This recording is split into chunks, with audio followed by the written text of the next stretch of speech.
एक बार हटने दो सीट से, मोदी, योगी, अमित शाह, ये तीनों हम देखेंगे देश के अंदर कहाँ गए। ये बात भी मैं चैलेंज कर रहा हूँ। सिर्फ एक बार सरकार पलटने दो।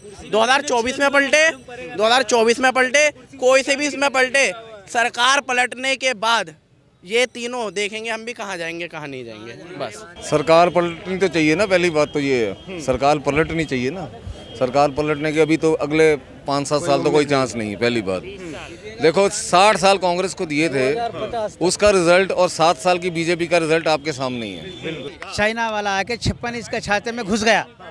56 इंच का जो छाता था, लाल लाल जो आँख थे, चाइना वाला आके 2 चौकी कब्जा कर लिया। अब क्या करेंगे साहब? हमारे देश के अगर लोग हमारे देश की सेना को गालियां देंगे तो इससे बुरी चीज़ कोई नहीं है। अगर चाइना हमारे अंदर घुसा तो चाइना को हमने मुकम्मल जवाब दिया है। ऐसा नहीं है, ये बात नहीं है। आज पाकिस्तान की वैल्यू जीरो करने वाला मोदी है। पहले पाकिस्तान का कितना हुआ था, कैसे डरते थे आप लोग पाकिस्तान से। आज पाकिस्तान को कहाँ ले आया, कटोरा पकड़ा दिया उसके हाथ में। आज हमारी वो पोजीशन है, अगर इंडिया चाहे तो 24 घंटे में कश्मीर को जीत ले उनसे। 24 घंटे में, 25 घंटे नहीं चाहिए। आज हिंदुस्तान की जो पोजीशन मोदी जी ने पहुंचाई है, उस पोजीशन तक पहुंचाने में कांग्रेस का बाप दादा भी आ जाएगा नहीं करेगा। ये तो इनकी सियासत चलती थी, बाप फिर पोता, वो चलती थी। हिंदुस्तान में आज चाय वाला मोदी जो आज प्राइम मिनिस्टर बन गया, ये हम लोगों की ताकत है कि हम लोगों ने उनको बिठाया। मैंने नहीं बिठाया, सारी जनता ने बिठाया, मेजोरिटी से बैठा है वो। 56 इंच का सीना ओवैसी भी पूछ रहे हैं और ये बड़े मियाँ भी पूछ रहे हैं। मैंने तो जवाब दे दिया कि अगर अपनी सेना पे आपको गर्व नहीं है तो शर्म की बात है। आज अरुणाचल में तो सेना ही है। अगर आप मोदी जी को गाली देते हो, मोदी जी को गाली देने का, तो चाइना कैसे आ गया? फिर चाइना कहाँ से आ गया? चाइना का कोई, हिंदुस्तान ने प्रॉपर जवाब दिया चाइना को। चाइना को मोदी बॉर्डर पे लड़ने थोड़ी जाएगा। लड़ेगी तो चाइना ही ना, वो करेगी तो सेना ही ना। सेना जवाब दे रही है। होम मिनिस्ट्री का दबाव है और क्या। जब तुम पूरा उसे अधिकार दोगे सेना को तो वो काहे नहीं लड़ेगी। तुम वहाँ से ऑर्डर नहीं मिल रहा होम मिनिस्ट्री से, तो कहाँ से लड़ जाएगी वो? दबाव करें हो तुम उसके ऊपर। क्या लगता है जो ये बात हो रही है 56 इंच का सीना कहाँ गया, क्या कहना चाहेंगे? वो चाहे 56 हो चाहे 58 हो, 2024 में जीतने मोदी को है। एक और मैं बोलता हूं, एक बार जीतने तुरुप का इक्का है उनके पास अभी, राम मंदिर का उद्घाटन, जिससे पूरी 80% जनता हो जाएगी खुश।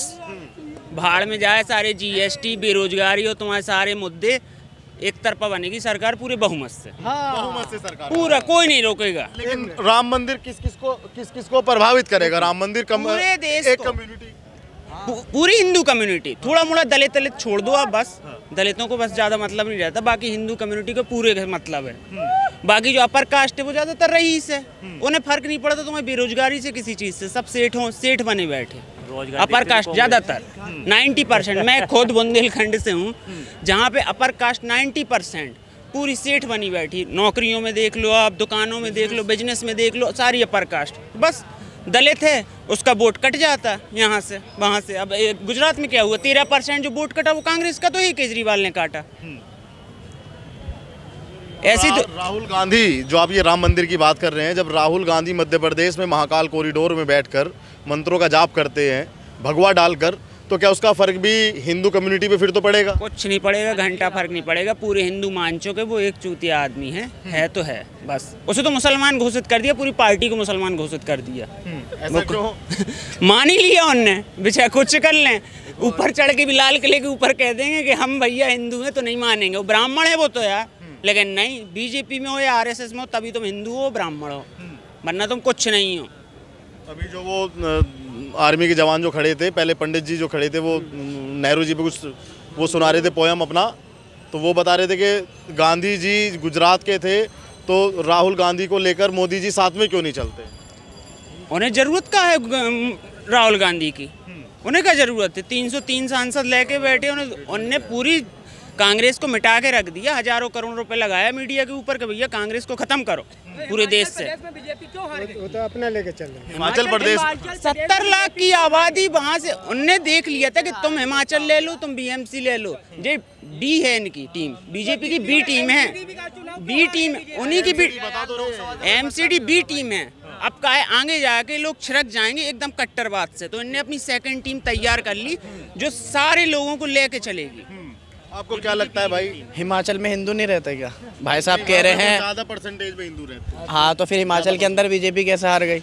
अगर बीजेपी हिंदुओं की यार बोलने दोगे तो मैं बोलता हूँ, नहीं तो मैं जाऊँगा। इनको बोलने दीजिए, बोलने दोगे तो बोलूँगा। हिमाचल के अंदर हिंदू रहते हैं। इन्होंने कहा कि बीजेपी हिंदुओं की पार्टी है, तो क्या कांग्रेस मुस्लिम है? तो फिर कांग्रेस की सत्ता कैसे बन जाती, जबकि ज्यादा परसेंट के अंदर हिंदू वहाँ पर है हिमाचल में? तो फिर क्या वहाँ पर कैसे बन जाती है हिमाचल में सरकार कांग्रेस की? जब कांग्रेस अगर एक मुस्लिम पार्टी है तो वहाँ पे सरकार कैसे बन जाती है, आप मुझे ये बताइए। और बात रही राम मंदिर के मुद्दे की, राम मंदिर का मस्जिद हमें खाने को नहीं देगा, ठीक है, हमारे को पहनने को नहीं देगा, बिजनेस देगा यार। हमारे को खाने, मैं अगर अपने घर से निकलूंगा तो अपने घर वालों का पाल पोषण मैं करूंगा, राम मंदिर नहीं करेगा या कोई सी मस्जिद नहीं करेगी, ठीक है। मैं मुस्लिम हूँ, मेरा मंदिर या मस्जिद से मेरा कोई लेना देना नहीं है। मेरा तो जाते तो होंगे ना? हाँ, मस्जिद जाता हूँ, आप मंदिर भी जाते होंगे, मैं मस्जिद भी। और अभी आप रिसेंटली 5 मिनट पहले जैन मंदिर में से निकला हूँ। अरे एक सेकंड यार, मैं अभी मंदिर में से निकला हूँ, इससे पहले गुरुद्वारे में से निकला हूँ, अभी गुरुद्वारे में दोस्तों के साथ अभी मंदिर में से निकला हूँ। मैं कोई छोटा तो नहीं हो गया। मैं 24 में क्या लगता है यार, ये 24 के अंदर आएगी तो वैसे मोदी ही सरकार, लेकिन एक बार सुन तो लो, एक बार हटने दो सीट से, मोदी, योगी, अमित शाह, ये तीनों हम देखेंगे देश के अंदर कहाँ गए। ये बात भी मैं चैलेंज कर रहा हूँ, सिर्फ एक बार सरकार पलटने दो। 2024 में पलटे, कोई से भी इसमें पलटे, सरकार पलटने के बाद ये तीनों देखेंगे हम भी कहाँ जाएंगे कहाँ नहीं जाएंगे। बस मैं तो कहाँ जाएंगे ना, उनके ना मियाँ बीवी बच्चे कोई नहीं है, ना मोदी के ना योगी के, उन्हें कहाँ जाने? क्या करेंगे उन्हें जेल में डाल के? वे क्या करेंगे उनके ऊपर ईडी लगा के? क्या करेंगे उनके ऊपर सीबीआई लगा के? उनका होने का है। बच्चे ना होने की वजह से ऐसे कानून लाते हैं जो फैमिली वाले ईडी की रेड, आप मुझे बोलने, ईडी की रेड कांग्रेस के टाइम पर देख लो आप, और बीजेपी के टाइम पे देख लो कितनी ईडी की रेड है, और कांग्रेस के टाइम पे कितनी ईडी की रेड थी। अगर ईडी की रेड कांग्रेस को पहले ही पड़वानी होती तो पहले तो ये पार्टी को खत्म कर चुकी होती कांग्रेस। उनके हाथ में सत्ता थी, इतने साल उनके हाथ में सत्ता रही है, इतने साल रही है। बीजेपी के हाथ में 8 साल रही है, अभी 10 साल पूरे नहीं हुए हैं। हाँ, बंगाल के अंदर भी आपने देखा ना, बंगाल के अंदर क्या हिंदू पॉपुलेशन नहीं है? हिंदू पॉपुलेशन है ना। अगर बीजेपी हिंदू पार्टी है और कांग्रेस, अगर मुस्लिम भी वोट करते हैं भाई, यूपी में मुस्लिम हो नहीं वोट। अरे मैं आपसे क्या बोल रहा हूँ, भाई बोल रहे हैं ना कि बीजेपी हिंदू पार्टी है और कांग्रेस मुस्लिम पार्टी है। अगर आप सच्चे हिंदू हो तो आरएसएस और बीजेपी में मिलेगा। इन्होंने बोला सच्चा हिंदू आरएसएस और बीजेपी में मिलेगा, कांग्रेस में मिलेगा नहीं। तो अगर एक बात बताओ तो बंगाल के अंदर क्यों हार गई बीजेपी सरकार? के बंगाल के अंदर हिंदू नहीं है, वहाँ टीएमसी की सरकार है। मोदी जी ने, हमारे देश के प्रधानमंत्री, हमारे देश के गृह मंत्री, यूपी के चीफ मिनिस्टर, एक लेडी को हराने के लिए गृह मंत्री, प्राइम मिनिस्टर, एक स्टेट का चीफ मिनिस्टर जाके भाषण दे रहा है। ए दीदी, ओ दीदी। अमित शाह जी ने बोला अगर ममता बनर्जी का सरकार नहीं बनती है तो मैं ये इस्तीफा दे दूंगा। कहाँ है वो इस्तीफा? 2014 में बोला था अगर केजरीवाल जी वोटिंग के रिजल्ट के बाद अगर सत्ता में रहने का वादा करते हैं तो मैं डिबेट के लिए तैयार हूँ। कहाँ गई वो डिबेट? मोटा भाई देखना, मोटा भाई बहुत हो गया। देश को मत चूसो, बहुत चूस लिया, बस देश को बख्श दो। देश को बेचो मत। देश को हिंदू मुस्लिम मत बनाओ। देश पहले जैसा अच्छा था, हिंदू मुस्लिम भाई भाई बनकर रहते थे, देश को वैसा चलने दो। तुम लोगों ने देश को बर्बाद कर दिया है और कुछ नहीं करा है। बस मुझे जवाब चाहिए कि जब सरकार पलटेगी, जब कांग्रेस का समय आएगा तो कांग्रेस भी ईडी से पीएम की, अमित शाह की, योगी की, सबकी जांच करेगी, फिर क्या होगा? सरकार पलटनी तो चाहिए ना, पहली बात तो ये है, सरकार पलटनी चाहिए ना। सरकार पलटने के अभी तो अगले 5-7 साल तो कोई चांस नहीं है। पहली बात देखो, 60 साल कांग्रेस को दिए थे, उसका रिजल्ट और 7 साल की बीजेपी का रिजल्ट आपके सामने ही है। बिल्कुल बहुत ये कह रहे कि देश को चूस गए। एक मिनट, रिजल्ट तो सामने है सर, ठीक है, मगर एक क्वेश्चन, भारत जब से आज़ाद हुआ है तब से अब तक जितनी नौकरियां कांग्रेस ने निकाली क्या मोदी जी ने निकाली? जवाब दीजिए आप। क्या इस बात पे आप बढ़ती आबादी पर भी बात करेंगे या नहीं करेंगे? वही तो बता रहा हूँ। रोजगार की जब बात आएगी मैं आपसे सवाल पूछूंगा, बढ़ती आबादी पे ही बात करोगे कि नहीं? कांग्रेस ने नौकरियां निकाली आज तक, कांग्रेस की ही देन है जिस पे आज राज कर रहे हैं मोदी जी। जब पूंछ पे, मैं तो पहले से ही आबादी की बात करता हूँ। जब पूंछ पे पैर पड़ता है ना तो सबको तकलीफ होती है। 60 साल में ना तो इनसे राम मंदिर बन पाया कांग्रेस से, ना 370 तोड़ पाई है, और ना ही कोई देश में तरक्की हुई। आज आप देखो हमारे देश की शान क्या है। आज जब मोदी जी दुबई जाते हैं ना, मुस्लिम कंट्री है, वहाँ पे लाखों लोग उनकी सलाम करते हैं। वहाँ पे आज किसी भी कंट्री में मोदी जी जाते हैं ना, उनकी तारीफ होती है। कहीं भी जाते हैं ना मोदी जी, दुनिया में, पूरे दुनिया में कहीं भी जाते हैं तो उनकी तारीफ होती है। कौन सी तारीफ होती है आज तक समझ में नहीं आया। जी सब कहते तारीफ होती। कौन सी तारीफ होती है? तारीफ होती नहीं है। ये यहाँ गए, क्या नाम है, रसिया भी गए और वहाँ गए, क्या नाम है, चारों तरफ मुस्लिम देश है वो। कांग्रेस का जब से मोदी जी आए हैं, जब से हमारे देश का नक्शा पलट गया है। यही कहना चाहता है ना, ज्यादा नक्शा बीजेपी ने पलट दिया है ना। इससे पहले क्या हम नंगे घूमते थे क्या? इससे पहले नंगे घूमते थे क्या? मोदी जी ना आए क्या? मोदी जी ने हमारे देश को आज़ाद कराया क्या?